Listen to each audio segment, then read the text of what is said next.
une lettre du Coran, une lettre, il a une récompense. Et la récompense est multipliée par 10. Que la parole d'Allah est un miracle en soi. Il y a un effet qui vient de Dieu.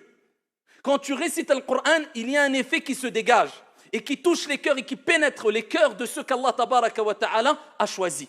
Et c'est pour cela qu'il y a des gens, même n'étant pas croyants, lorsqu'ils entendent la récitation du Coran, certains d'entre eux, leur cœur vibre, les larmes coulent, et certains même se sont convertis, embrassé l'islam, ne serait-ce qu'en entendant le Coran récité, psalmodié avec sincérité.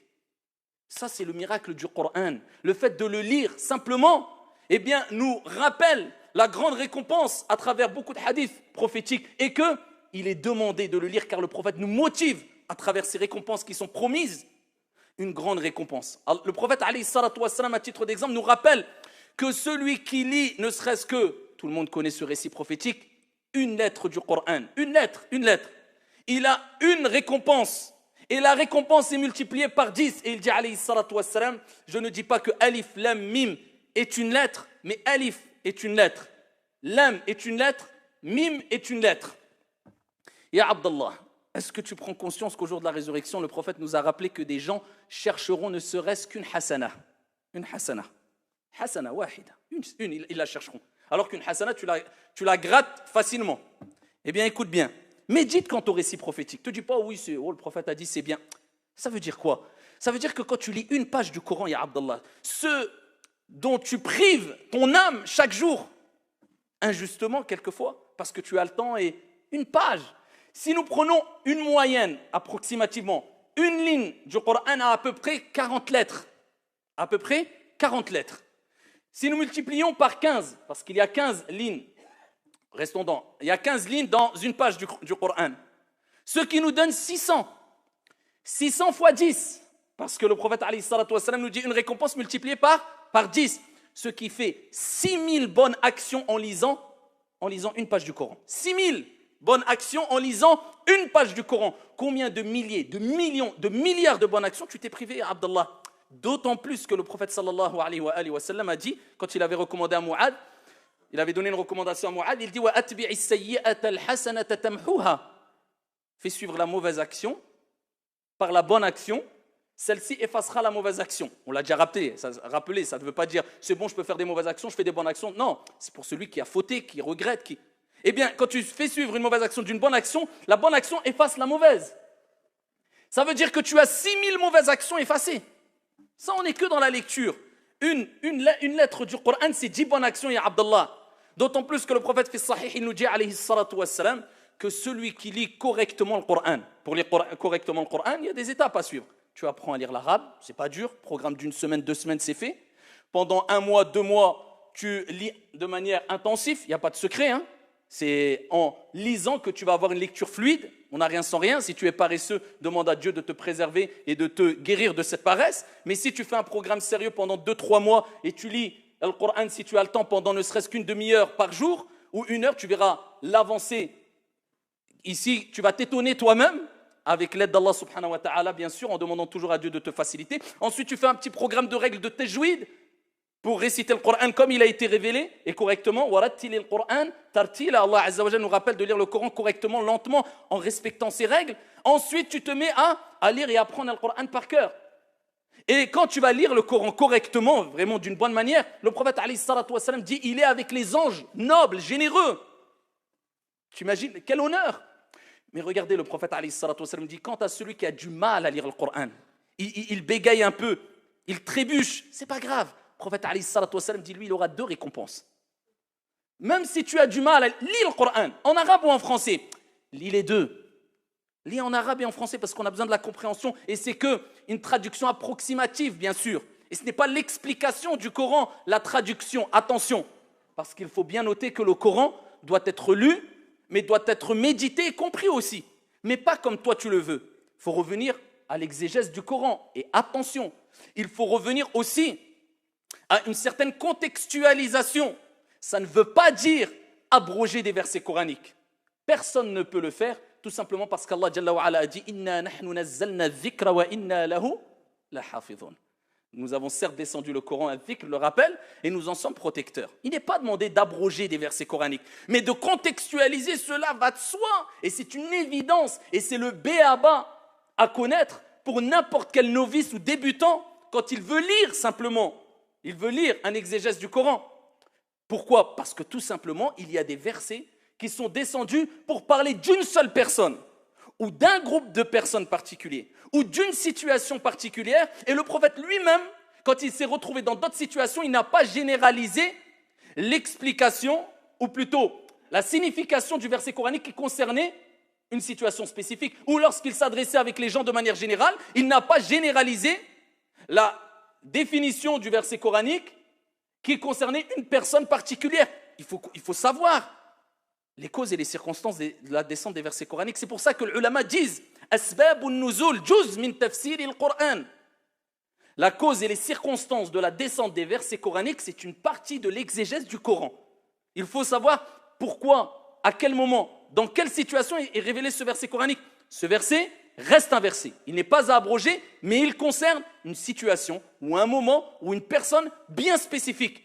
Et si des gens avaient compris cela, cette chose qui est une chose, comme j'ai dit, c'est le b.a.-ba, c'est la base qui est connue, alhamdoulilah, par la grande majorité des musulmans, certains n'auraient pas fait des dégâts en interprétant à leur guise des versets coraniques et en voulant les généraliser sans prendre en compte l'espace et le temps et à quel moment et pour qui sont descendus ces versets coraniques. Mais je reviens sur le fait qu'il faut comprendre aussi les versets coraniques. Pour les méditer, il faut savoir ce que tu lis. Un minimum, lis l'arabe et lis le français. Traduction française si tu ne comprends pas l'arabe. Et ensuite, fais des petites recherches sur l'explication. Et le Coran, il faut savoir que ce n'est pas que halal, haram. Il faut qu'on arrête à notre époque d'avoir une pratique mécanique, halal, haram, où Dieu a ordonné, où Dieu a interdit. Où est l'âme de l'adoration? Où est l'âme du Coran? Où est l'âme de la compréhension? Où est la spiritualité, billahi alaykum? On pratique notre prière sans khushu', sans concentration. Vous savez pourquoi? Parce que la plupart d'entre nous, cherchent à savoir simplement qu'est-ce que j'ai droit et qu'est-ce que j'ai pas droit de faire dans la prière. D'accord? Ça, c'est du fiqh et c'est important. C'est une science. Mais on a oublié une grande partie de la science religieuse qui était intrinsèque chez les compagnons, radiyallahu anhum wa ardahum, c'était la concentration, la spiritualité, l'âme dans les adorations. Et c'est une science à part entière, la purification de l'âme afin de donner une vie à ta lecture du Coran, une vie à ta pratique religieuse et ne pas faire de ta religion que du halal haram, une religion mécanique. Et ça, malheureusement, c'est un gros défaut qu'il y a dans la communauté. Et c'est ce vers quoi on doit revenir afin de faire revivre les sciences religieuses. Et à titre d'exemple, c'est pour cela que l'imam Al-Ghazali rahimahullah ta'ala avait écrit un livre quand il avait senti à son époque que sa science, son niveau de science n'était plus accompagné d'une certaine vie, une spiritualité. Il disait, j'ai de la science, j'enseigne, j'apprends, je connais, mais il ne sentait pas cette concentration, cette spiritualité, ce cheminement spirituel dans les actes d'adoration. Il a dit, il faut que je fasse une retraite spirituelle, ce qui l'a poussé à faire le fameux livre et écrire le fameux livre qui, bien sûr, il y a des passages qui sont contestés par certains gens de science, mais ça reste un trésor. Ihya ulum ad-din, la revivification des sciences religieuses. Regardez, comme si il a voulu, à travers le fiqh, quand il donnait des aspects de fiqh, rappeler que ce fiqh doit vivre à travers, ici, une compréhension qui te pousse à l'khushu', l'humilité, la concentration. Donc la lecture doit être posée, sereine, et cela doit t'apporter normalement du calme, de la sérénité. Quelqu'un qui interprète le Coran ou lit le Coran et c'est une personne dure, il n'a pas vraiment lu le Coran. C'est une personne haineuse, il n'a pas vraiment lu le Coran. C'est une personne déstabilisée, il n'a pas vraiment lu le Coran. C'est une personne perturbée, il n'a pas vraiment lu le Coran. Ala bi dhikrillahi tatma'innu al-qulub. Allah ne dit-il pas dans le Coran, n'est-ce pas avec le rappel d'Allah, la lecture du Coran, la méditation, l'écoute, que les cœurs s'apaisent, se tranquillisent. Tu veux savoir si le Coran a un impact sur toi? Est-ce que ton cœur est tranquille lors des épreuves? Est-ce que ton cœur est plein d'amour, de respect ou de haine et d'animosité? Ça, c'est la lecture du Coran, ça, c'est les effets du Coran. Car le Coran renferme des secrets qui te permettent d'évoluer et de goûter un apaisement, une sérénité, un repos de l'âme et du cœur, un repos psychologique et spirituel.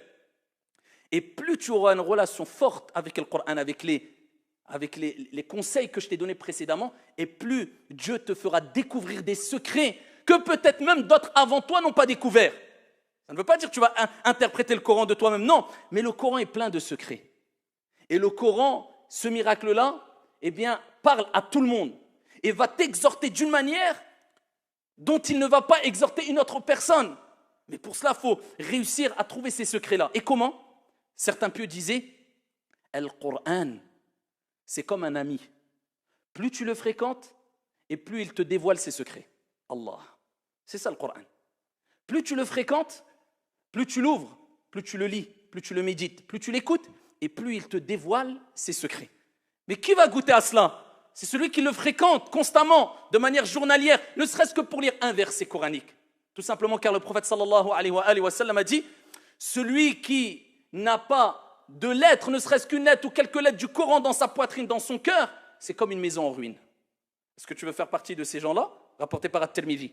Les gens qui n'ont rien comme Coran en eux, c'est-à-dire de manière, sa spiritualité, il donne un exemple, c'est comme une maison en ruine. Bien sûr, pourquoi? Tu croyais que ça allait être quoi, une belle maison, alors qu'il allait donner le symbole d'une belle maison, alors que Allah a rappelé que c'est une âme. Il n'y a pas d'âme. Le corps sans âme est mort. Eh bien, il te rappelle que spirituellement, c'est comme une maison en ruine si tu n'as pas de Coran en toi. Et il dit dans un autre hadith, alayhi salatu wassalam, selon Anas ibn Malik, radiyallahu anhu wa arda, Allah Jalla wa ala a de la famille sur terre. Regardez le symbole qu'Allah a donné, de la famille. Pourquoi la famille? Il a dit, il a des gens de sa famille. Allah, il a des gens de sa famille sur terre. Pourquoi la famille? Pourquoi ce symbole? Parce que les liens qu'il y a dans une famille sont très forts et très étroits. C'est-à-dire, c'est un lien fort. C'est comme si Allah Jalla wa ala nous disait, il y a des gens sur terre avec qui j'ai un lien très fort. Comme celui qui peut avoir un lien très fort avec sa famille. Walillahi al-mathalul a'la. Vous imaginez? C'est des gens avec qui Allah il a un lien très fort, très proche. Ils ont dit, ya Rasulallah, qui sont ces gens-là, man haoula? Et là, le prophète alayhi salatu wassalam a dit, ce sont les gens du Coran et ses intimes. C'est-à-dire, ce sont les gens qui apprennent Al-Qur'an Al-Karim. Ce sont des gens qui font partie de la famille d'Allah subhanahu wa ta'ala et des intimes, des proches. Des gens qui ont reçu cet honneur, ce privilège de faire partie de cette catégorie-là.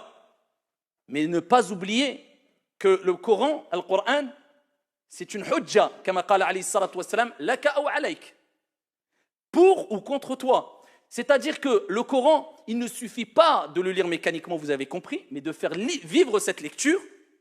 Et aussi, en troisième étape, quand tu l'as lu, tu as fait vivre cette lecture avec méditation, et là, il faut être prédisposé, il faut avoir les ablutions. Vous savez que les 4 écoles interdisent de toucher le mushaf sans avoir les ablutions, sauf Ind al-Malikiya, pour la femme en état de menstru, qui l'apprend ou qui le révise, elle a le droit de le toucher. D'accord? Petite parenthèse, de faire rapidement. Donc ici, c'est avoir les ablutions, toucher le Coran, essayer d'être en face de l'Qibla, et de le lire en se concentrant ici et en récitant assez lentement le Coran al-Karim. Eh bien, le prophète alayhi salatu wassalam nous rappelle bien sûr que ces gens-là font partie de la famille d'Allah, des proches d'Allah. Mais le prophète nous dit, le Coran c'est un argument pour ou contre toi au jour de la résurrection. Pourquoi contre toi? Si tu fais partie des gens qui peut-être l'ont lu avec concentration, mais n'appliquent pas du tout le Coran.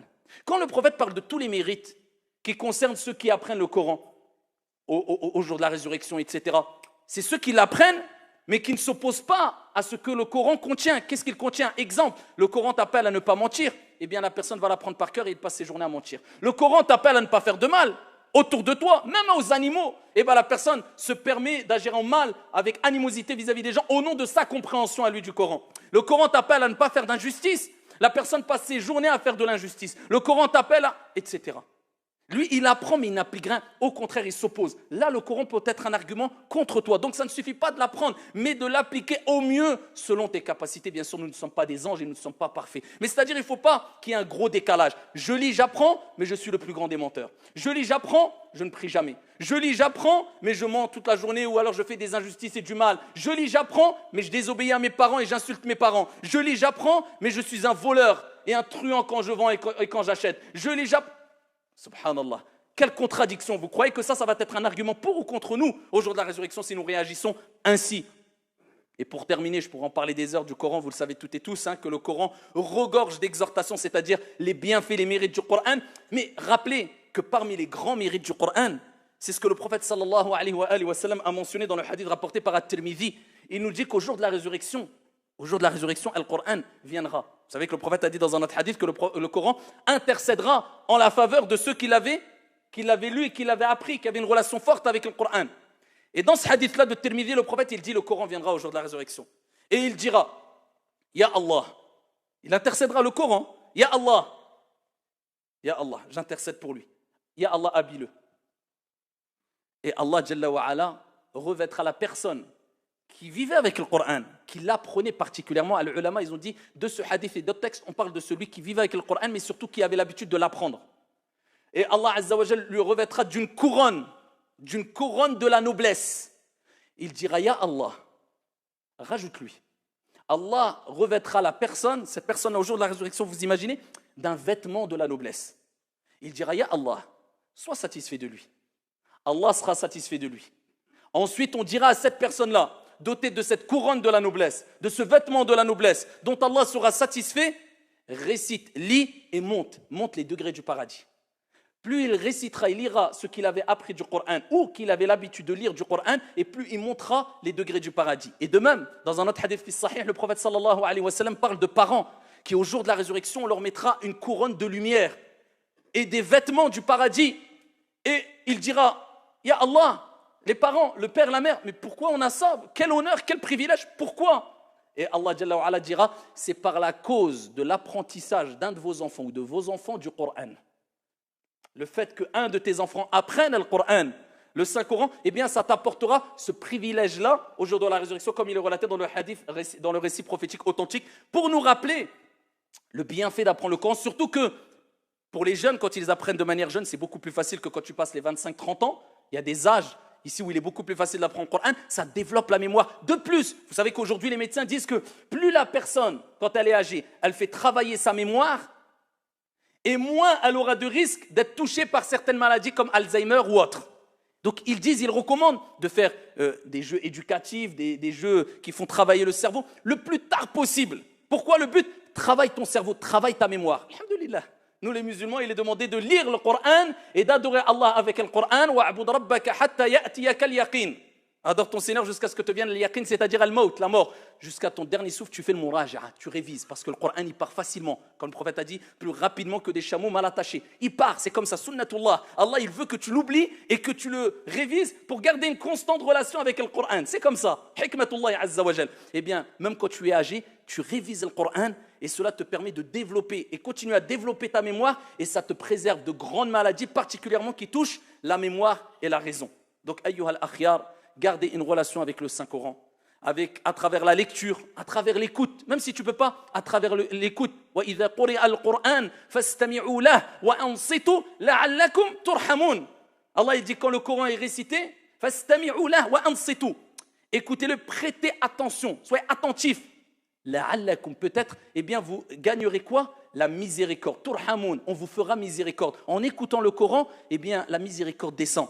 Si tu ne peux pas le faire, lis-le. Tu ne peux pas le faire, écoute-le. Tu ne peux pas le faire, apprends-le. Tu ne peux pas le faire, étudie-le. Mais gardez une relation avec une compréhension saine, comme j'ai dit précédemment. Attention à ne pas expliquer, interpréter n'importe comment. Et en réduisant le Coran à du fiqh. Le Coran, c'est des récits. Le Coran, c'est un comportement, c'est une éducation spirituelle, une éducation de l'âme. Et ce n'est pas que, mais c'est aussi que du halal et du haram. هذا وصل